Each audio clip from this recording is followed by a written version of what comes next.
We have some light. A little bit of light, please. Light for the presenting podium. Not the whole house, maybe just here. Like 50%. Stop. Oh, perfect. Yeah, that's, how about that? I got that. I actually have. I don't know. Thank you everyone for coming to the Armor Theater. And thank you to the, I believe it's the lighting is incredible. It's changing. We have a microphone. Very nice. Is it from the film studies?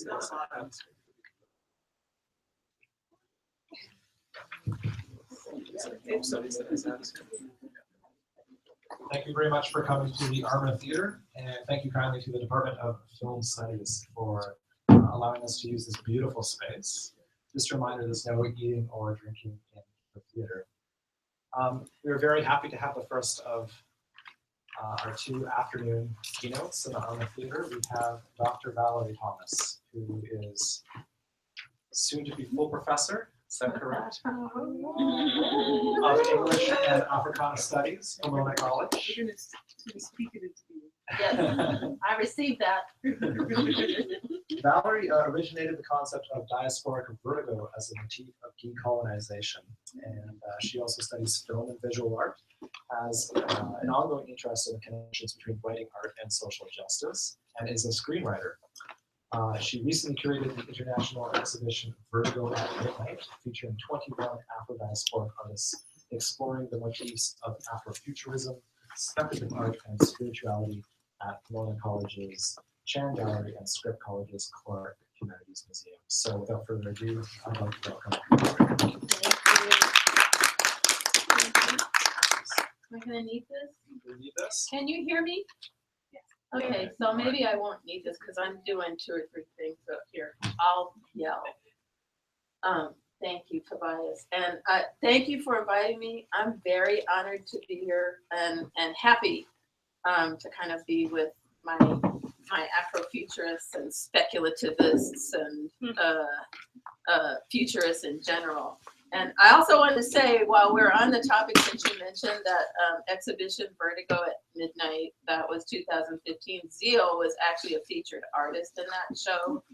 And so I just wanted to kind of thank her again and acknowledge her participation in that. It kind of really helped round out the whole project, which we were fortunate that Zeal was really kind enough to lend us quite a bit, quite a broad spectrum of her work that was hanging in 2 galleries, actually. So Zeal, thank you. So I'm on the precipice that Tobias mentioned.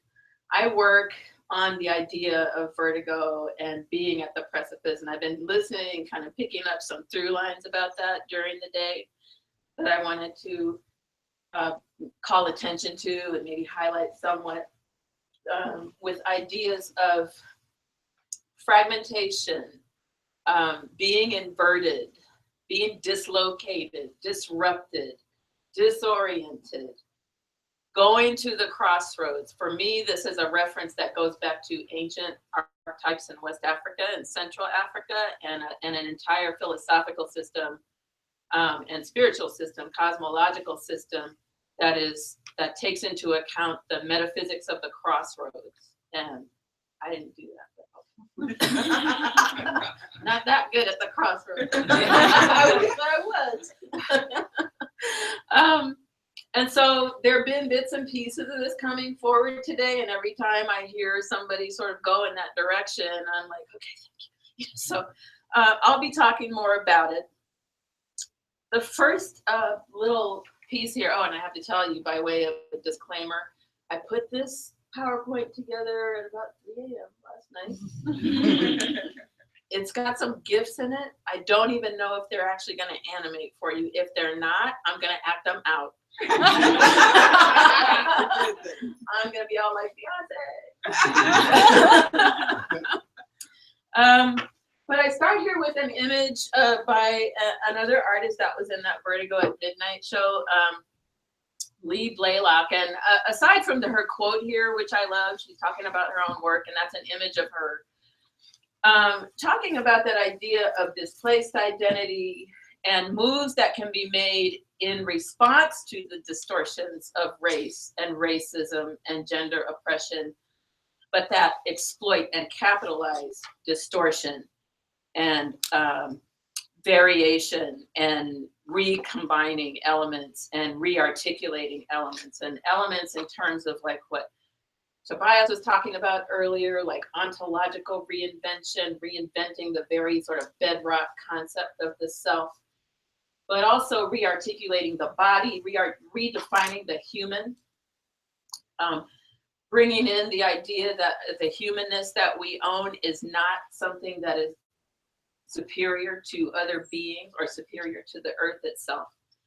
But that, as you were saying, I mean, there's a lot of conversation there about like how that definition or the idea that has been synonymous with whiteness since at least the Enlightenment, that it can be kind of like disrupted, subverted, radicalized, expanded, and also twisted and turned inside out. And so as a few people, Ronaldo was mentioning earlier, it's not always pretty.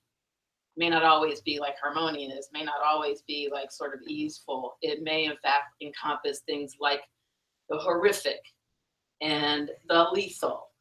It's risky to go down to the crossroads, you know, it's like where Robert Johnson went down there and like bargained his soul to get that musical talent, right? You can walk to the crossroads and it is going to be some kind of transformative in this tradition, some kind of challenge, some kind of subversion of the status quo and rejection of what is calcified, but it takes risk. And so you don't go down there uninformed. You don't go down there maybe just cold. You take your literacy with you. You take your cultural literacy with you. You take your prayers with you. You take your offerings with you, and you approach it with respect, the same way you would maybe approach, you know, a force of nature, any force of nature, because this is where the forces of nature and the spiritual forces and the ancestors and any random thing is coming together in a kind of coalescing mix that is always in motion, always moving. So I wanted to start with Lee's work here, this image also, to call attention to her moniker. Because the moniker for her is something that she invented as a way of disrupting even the project of being named, even the project of being labeled. So her moniker is participating, you know, she wants to digitize. She worked very much in the medium of pixelation and digitizing her work, as you can see. But even that she, you know, that she sort of prefaces herself with this digital reference is a way for her, and we've had this conversation, of speculating about the possibilities and expanding the boundaries of her own identity and troubling the idea of the human and the received idea of who she is as like a Black woman, an African-American woman residing in Chicago. I actually met her in Chicago at the Hyde Park Art Center originally, and she had a show up in the hallway, and it was in particular in the hallway as an idea of transitional space, as an idea of moving from one state to another state, or like not knowing where your destination was going to be. And she had this huge piece of like sculpted paper up on the wall, among other things.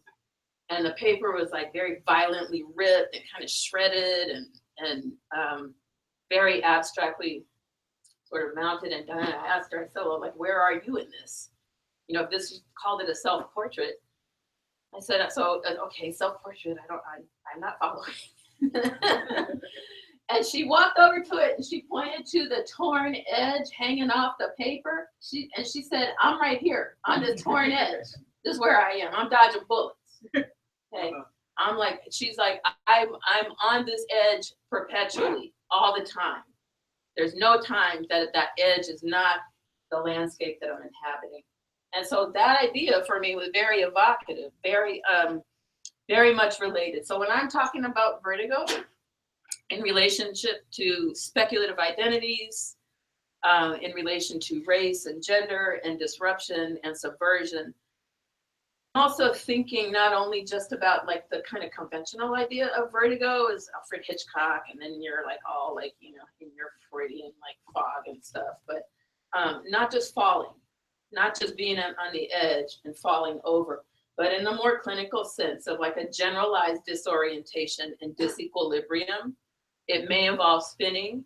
It may involve the perception that things are spinning around you. It may be a 360-degree kind of spin. It may be a disruptive movement. It may be spasmodic movement. It can be accompanied by tinnitus, interestingly.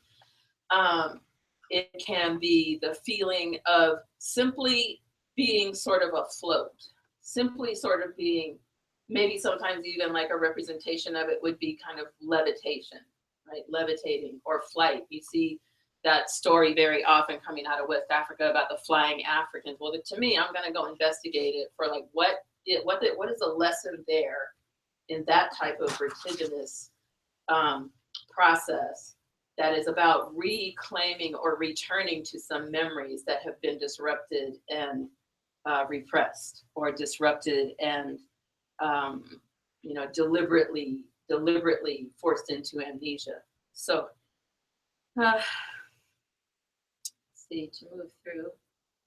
So this is Sun Ra, who I just wanted to invoke for this quote in particular, for this conversation. This is a quote I come to very often, and for me, it was just fitting in today with the thematics of what we're talking about. And I have to say for myself, this inspires me. I mean, among other things that Sun Ra represents in this movement of speculative and Afrofuturist work. So as a musician, as a cultural critic, as a mythologist, as a kind of cultural mythologist, doing myth science, as you were pointing out. His idea of, this dark history, I'm finding is very attractive for me in terms of plumbing certain depths, right? And sort of reorienting our kind of received European dichotomy about lightness and darkness and, good and evil, and sort of stirring that up in that kind of trickstery way that his philosophy seems to embrace, that it can open these doorways, and we're not necessarily going to know where it's going to take us, but it's an invitation. So I find this to be a very provocative kind of invitation to reimagine and rethink the darkness. In terms even of the conversation earlier about gender, I would read it there. I would read that into it. I would take a reevaluation of darkness in relation to gender and open that question up and see what we can say about queer spaces, see what we can say about like the, things that I do in the dark, things that come out of the dark that are not necessarily equivalent to evil all the time, but that are things that sort of grow us, that the things that, you need the lotus to be rooted in the mud so that you can have the lotus. So with that, I'm going to go on to also say that for Sun Ra, this is also sparking for me the idea, and I want to get it said like kind of in front, because I'm, I'm going to probably like be wandering around in this talk, but the speculative future of race for me, I don't want it. Like, I don't want any future of race, speculative or otherwise. Okay, so I just want to get that established, just in case I get what I want in life today, That's kind of, that's where I'm speaking from with this. I'm speaking from the standpoint of we have been duped, bamboozled, as the saying goes, into a mythology that's been force-fed down our throats, and we are organizing ourselves at the cellular level, at the DNA level, at the epigenetic memory level around it. And so that's what's before us. Like, everybody who was talking today really was suggesting very strongly and pushing on this idea, disrupt, move it out. Move it out. Leave it where it started. Okay, let the Enlightenment philosophers have it. If they liked it so much, let them have it. We don't have to keep carrying it with us. And I feel it in my body all the time. I don't know that everyone does, but I just get these things, these sensations in my body. It may be evoked by artwork. It may be evoked by music. It may be evoked by a picture, a conversation, a tone of voice, the timbre of a voice. It could be really literally anything. And all of a sudden you start having just a feeling a feeling that, you know, is like, this wasn't an experience I literally had, but it's in me. And I can connect it to other people. So even when, like earlier, the first talk was talking about, you know, the idea of what happens in Costa Rica, many of those things are recognizable to me. And I come from Crenshaw. You know, and so it's remapping as well, right? While we're reinventing ourselves, we're also making these new geographies for ourselves, like we neighbors. It's an experiential neighborhood. It's an emotional neighborhood. It might be a spiritual neighborhood for some of us. I think it is. I'll claim that. Yeah. Okay. So let me move on. That's only. I've been talking for 20 minutes. I'm through 2 slides. So this also, I mean, I guess I sort of take a lot of cues from music. So this is Ornette Coleman speaking, and you know, again, I just sort of, this occurred to me because of what the topic is today. And so I want to also turn right now, you know, literature came up a little bit earlier in connection with Afrofuturism and the sort of origins of it and the roots of it. And there's a poet that I like a lot who works on race and on multiracialism in particular. Her name is Natasha Trethewey. She's Pulitzer Prize winner. She's been the U.S. Poet Laureate twice, in 2012 and 2014. And then in 2014, she was also the Poet Laureate of Mississippi. So she has a collection called Thrall. And let's see. So she has a poem about this image here.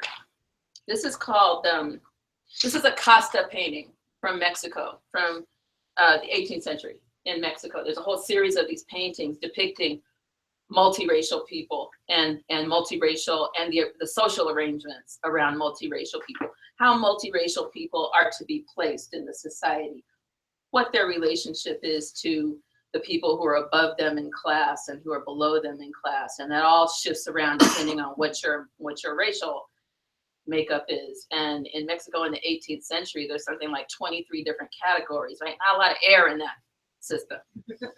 All right, so Trethewey writes this about this painting, and it's a short piece. It's called The Kitchen Maid with Supper at Emmaus, or the Mulata. She is the vessels on the table before her, the copper pot tipped toward us, the white pitcher clutched in her hand, the black one edged in red and upside down. She is the mortar and the pestle at rest in the mortar, still angled in its posture of use. She is the stack of bowls and the bulb of garlic beside it, the basket hung by a nail on the wall and the white cloth bundled in it, the rag in the foreground recalling her hand. She's the stain on the wall, the size of her shadow, the color of blood, the shape of a thumb. She is the echo of Jesus at table, framed in the scene behind her, his white corona, her white cap. Listening, she leans into what she knows. Light falls on half her face. So for me, this poem just kind of fell into place in terms of not only what it's saying, you know, very explicitly saying about race and the idea of these racial lines and divisions, but also because so much of it is really about like these angles and the shifting of boundaries or the tension around boundaries and the things hanging off of, you know, things hanging off of surfaces, things hanging off the wall, things being disproportionate, the shadow being the sort of the same size as the body and so on. I think another version of this for me is, this is an example from African-American history, like the 19th century. This is a receipt. But what I find disorienting and dislocating about it is that there's a person in the middle of it right next to the cow and the furniture and the spoons and the forks and whatever else is on there, right? Like the what do you call, the plates with the tea. So there's a woman and a child in the middle of the receipt. This is a very careful structuring of how the world operates, right? It's a cultural statement as well as just this document. But I want us to be looking at this past and doing the work that people are calling for doing today, which is recuperating those other possible pasts, based on the fact that we know how this past went. And we know, because we're living the outcome of this past, we know there's reason to go back and reclaim the past that were sidelined or that were destroyed or that were foreclosed or that were contained. This is an incarceration as well. You know, make no mistake, yes, it's dehumanizing, yes, it's objectifying, yes, it's commodifying, but it's also telling us that it's okay to do this. And it's okay to do this on the mundane, every day, just the same way I would go to CVS. This was like, you know, this is coming daily. This fragmentation is a fragment that shows us the ways in which bodies and people and consciousness were fragmented. I hope I'm not yelling. I probably am. So brought to you by, you know, your friendly neighborhood enlightenment philosopher. Yeah, I won't read this slide, but you know, you can kind of like gather, you know, so this is Immanuel Kant. I remember coming across quotes like this, like when I was an undergraduate, and trying to bring it up like in the history class or like in the philosophy class, and having the professor go like, we're not talking about that. That actually doesn't count. Like that's not what, they didn't do that. Like, you know, they're like, hello, gaslight me, and they give me a D in the class. It happened, you know, the ability to kind of, I think, in speculative work, to retrieve and then comment on and call this kind of detailed evidence out, also a really important project if we are going to actually make any kinds of interventions on what this technology, people earlier were calling race of technology. So this is the technology. This is how the technology works. It's not vague. It's actually very distinct, very explicit. I you know, sort of run through maybe a few more of these. You know, and I'm not hiding it. It's very clear about who's human and who's not human. You know, or the term Tobias used earlier was demi-human. You know, I think that's an interesting term to think about. And this is the time also where, you know, think about like the origin of the zoo, eugenics, the birth of anthropology, okay, the birth of ethnography. This is it. This is scholarship here. This is not like somebody ranting and raving, like, you know, in the alley. These are like the officials. These are the thinkers. These are the researchers. They're in the process of making it up. What they're doing is actually a kind of speculative work, but being represented as fact-based and quantifiable. So they're measuring heads. They're like buying severed heads from Africa. There's a huge trade in this. That some of you probably already familiar with the history of people like Sarah Bartman, right? So she's like, you know, imported, she's literally imported like an object, a South African woman, Khoisan woman, taken to Europe, taken to Paris and London, paraded on stages where they charged admission for people to sort of stare at her as the epitome of the savage, because the discourse is about like the savage versus the civilized, the animalistic versus the human. And so she's brought there as proof of the inferiority of Blackness. It's an exercise in birthing anti-Blackness in the West. She is paraded nude. She is she is probed. She is taken to the museum. She is set up in a lab. These scientists come and like study her body. They're making like drawings of her genitals and things. And the reason she's not the only one, the reason she's actually well known, is the most famous one, is because so much study was done of her. So many images were circulated in the 1960s. It was like a pop culture phenomenon at the time. She dies not long after she's taken there, about 5 years. She is dissected by the scientist, Georges Cuvier. She is dissected, And parts of her are preserved, her genitals are preserved, her brain is preserved, her skeleton is preserved, and put back on display. The Museum of Man, Museum d'Homme in Paris. For 160 years.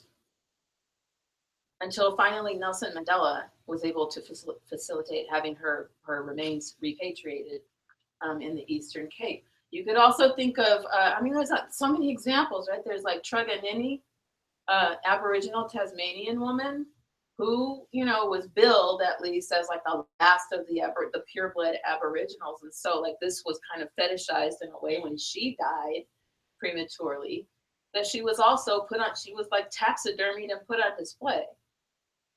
So this is horrific. This is horrific. This is the technology of race at work and gender. Technologies of race and gender working together. You could think of Julia Pastrana. The poet Wendy Rose writes about Julia Pastrana. It's another person who was in a sideshow. So she was paraded as a freak along with her child by the men who, you know, quote unquote, employed her. The list goes on and on. It is a list that is very painful to examine, but that I think that we need to examine so that we can get past it, so that we can sort of like come to some kind of terms with these pasts. Move on through a few slides. Yeah, Hume, Kant, Cuvier. It gave rise to these kinds of technologies. So there's a technology that then leads to these technologies. Toni Morrison says about these technologies of enslavement when she was working on Beloved, since Toni Morrison came up already earlier today, I just wanted to sort of comment that she had, in doing research for that book, she couldn't find anything in America.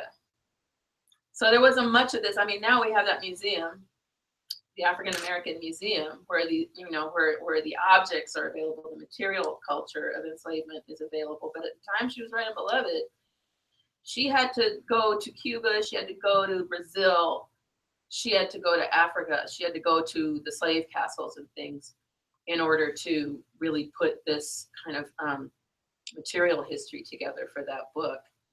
And she said of doing that it was like a harrowing experience to be, you know, like in proximity, physical proximity to these objects that she knew had been applied to people, to living, breathing, beating hearts and souls. And it took her years to write that book. The book was something like 5 or 6 years in the making. So here I just did a little work in conversation with Tobias recently about Janelle Monáe and the ways in which I'm finding a resonance with what contemporary artists are doing, Black womanist artists, I'm saying Ronaldo, who are, you know, working through these kinds of hauntings of the past of somebody like Sarah Bartman, who are working through these specters, these spectral memories, but in terms of modernity, in terms of androids and cyborg culture. And so shifting into that kind of a temporality, what we have is not like, say, Sarah Bartman's skeleton any longer in, you know, where it was located in this museum, but a representation of a dismembered cyborg. And the punishment is because of falling in love. So the idea is, as an android, you are not allowed in that slave society, and it's a kind of neo-slave narrative in the Archandroid and the Metropolis suite, to fall in love with a human, right? It's miscegenation. You will be dismantled. Okay, so that's the threat. There's a lot to say about that. I'm not going to say it. I love this image. This is one of the book covers of Mind of My Mind, Octavia Butler. That quote on abstraction is from the Oxford English Dictionary. I just wanted it in here. It's not from the book. It's not from Mind of My Mind. But I do find a kind of interesting resonance with, you know, where abstraction can get us, and where abstraction can get us in terms of the ways in which Blackness and race have been aestheticized in Western culture and in Western pop culture. That for many artists, some form of that abstraction can be very attractive and can be part of that process of tipping the balance, you know, or taking a different perspective, or introducing a kind of different perception, different angle. And with a certain amount of irony, right? With a certain amount of parody or irony or even humor, but that is a humor that is instructive, that is not for the sake of slapstick, obviously, but that is humor with an edge, humor that is meant to comment and that is meant to provoke and be confrontational very often. Yeah, this is just a quick little list going back to, I think actually, so it seems to me the conversation came up earlier. I kind of wanted to just like also add a comment to it that I'm not sure that there's not some degree to which the speculative and the futurist hasn't been a component of what survival has meant all along. Very often, well, I mean, not even very often, but all the time, because the future was being actively segregated. You know, the future was being exterminated in a sense. And so in order to remain, in order to have a stake, in order to keep a space as an entity, as a consciousness, as sentient beings, you were referencing earlier, it's been necessary to do that work. It's been necessary to, you know, imagine it against all the odds, against every single indication in the environment, saying, you know, and again, there were many publications. There's like a wonderful thing. I think I don't have a slide on it right now, but well, it's not wonderful. I mean, it's really violent and horrible and brutal, but it's useful, beautiful in its usefulness. You can find it online, the 1911 Encyclopedia Britannica entry on Negro. It's 10 pages long of invention, because that did not exist until somebody European invented it. And so it's about like, oh, the nose and like the wool on the head and like, you know, the lack of like, you know, the lack of intellectual kind of facility, and, you know, and we know where they live, we know what they do, and they like cannibalism, that's why they do it. They don't really have any religion. It's on and on and on. It's like writing a movie. It ends in an interesting way 10 pages later, after talking about like, oh, they have big noses and they're very fleet-footed and they can hunt and everything. We're not sure now that slavery's over if they can make it in the future. That's actually, out of all whole 10 pages, that's the one line I'm really interested in. Because it's like right at the end, but it's like the loudest line in there. It's pretty much like, yeah, they gotta go. They're not gonna be able, because we can't protect them with slavery anymore. So now they're a problem. White man's burden, that's not said in the article, but that's kind of, I think, what it's getting at. They're doomed, sorry. You know, and this is the Encyclopedia Britannica, which for a long time was sort of the definitive go-to reference in the West, right? In Europe, in England, and in America. You wrote your book reports off of that when you were in elementary school and high school. You needed to look something up. We did not have Wikipedia, but that was it. And so, you know, sources and details. It's not a vague system being brought into place. So I'm speeding past some things. This is an image by an artist named Jessica Wimbley that I know it's huge. I wanted you to see the melanin molecule, which is right there. It looked like a snowman. but just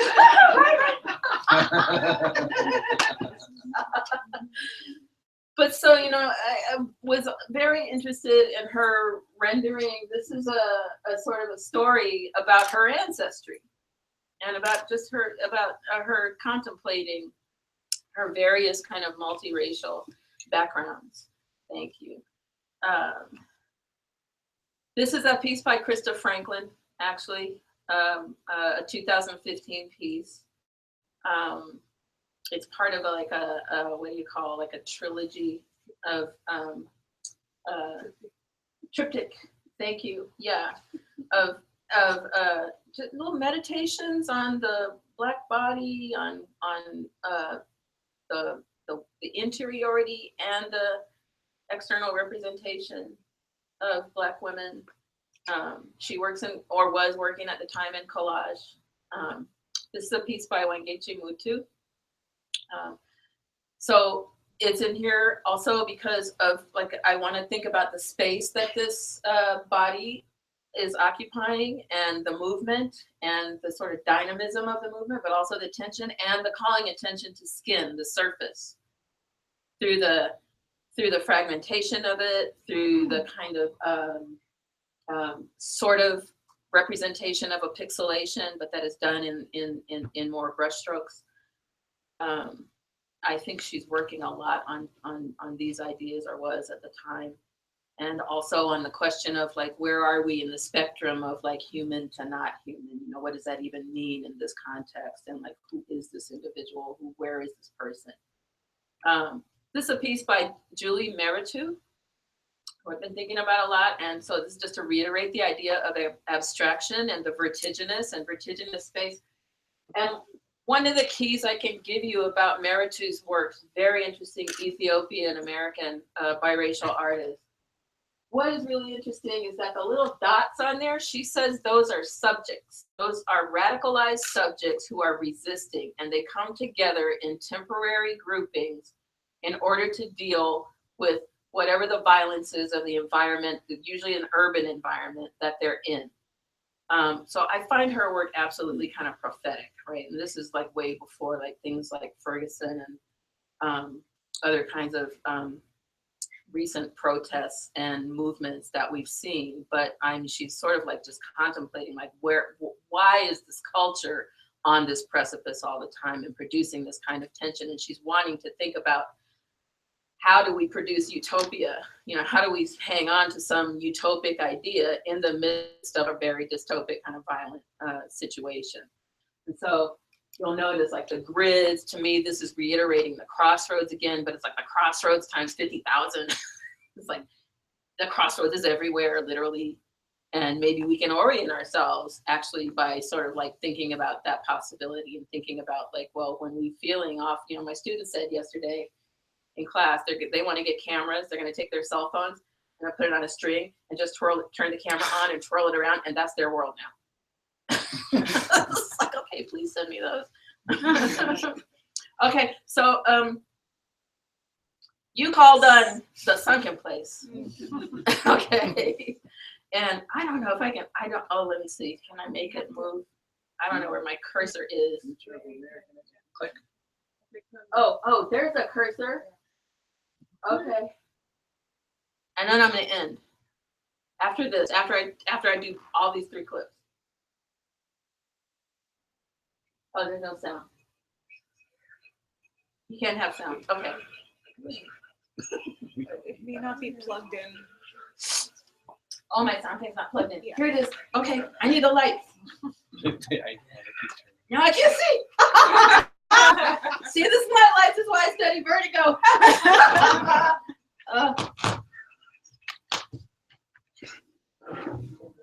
Thank you. Okay, I'm gonna fast forward this. Wait, where's my thing? Okay. Oh, she's getting ready to talk.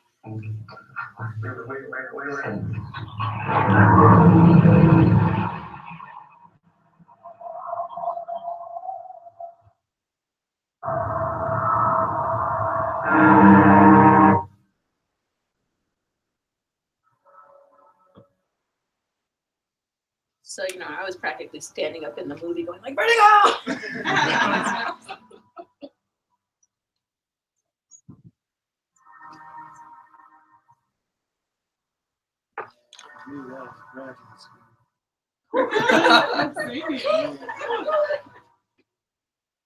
I won't let the whole thing run, but, like, there is one sort of piece I want to get in place in a second.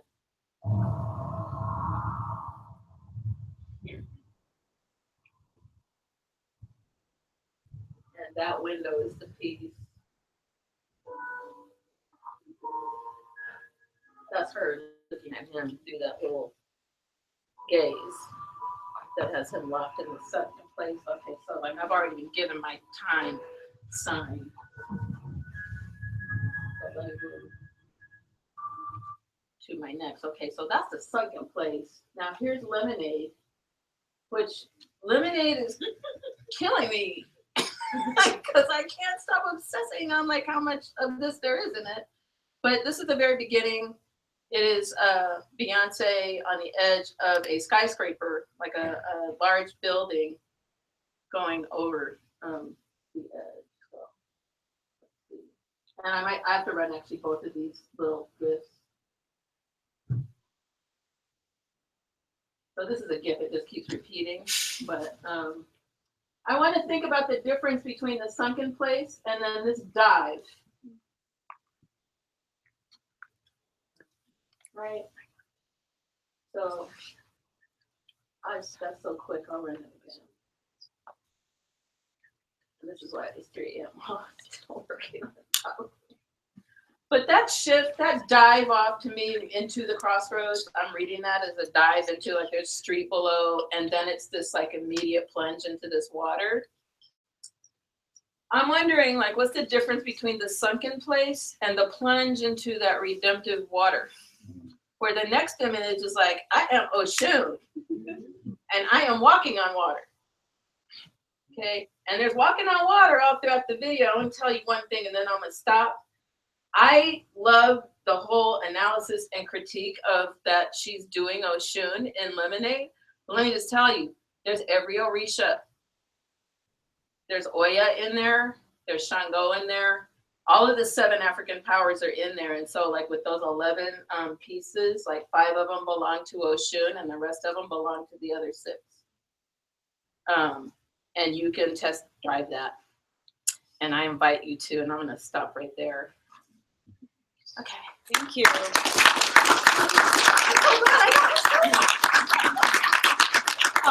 We literally have 3 minutes for questions for Dr. Valorie. If anyone has a question that you would like to ask, but we should keep moving because we only have the space for a certain amount of time and the staff has to. Or you can talk to me after. Or yeah, but we have about 3 minutes. Okay. 2 now. Raise your hand. Can you define vertigo again? Just for vertigo, just that term itself. Sure. Yeah, it is a response to the pathology of colonialism for me. And so I feel like very often I think that the pathology in terms of like the dominant culture and dominant paradigms, and especially like sort of psychology and those kind of things, places the pathology within the colonized. In other words, if you can't adjust to this, it's because something's wrong with us. And so it is a way for me to sort of look at like, well, what are the conditions that were produced by invasion, by conquest, by genocide, by colonialism, by settler colonialism? Maybe that's a little bit pathological. And how did people who are in the colonized situation manage to practice what Gerald Bisner calls survivance? He's an Anishinaabe author, but he writes about survivance. He's using some other like Western philosophers, but he's particularly in the indigenous context of saying not a static state of survival where you're sort of like trapped in a certain type of what he called victimry, but an active agency-filled process of always reinventing. And so vertigo also to me, there's that pathological side of it that's produced by the colonists, the colonial setup, but there's also the resource that we have in indigenous cultures that most of which do have some sort of philosophy, thresholds, portals. Beatrice earlier mentioned like that beautiful, amazing, like faceted black mirror portal, right? We have some traditions like that, or crossroads, or doorways, or shifting worlds, going between the worlds. And to me, that's a kind of like the resilience. That's sort of like archive, a spiritual archive very often that we have to draw on to think about like what are the strategies that we need to deal with like the constant violence, the constant disruption, the constant destruction and incarceration. Thank you. So I don't like talking about this at all. Should I unplug? Yeah, thank you so much. No, I think we leave it. Okay, thank you. Thanks.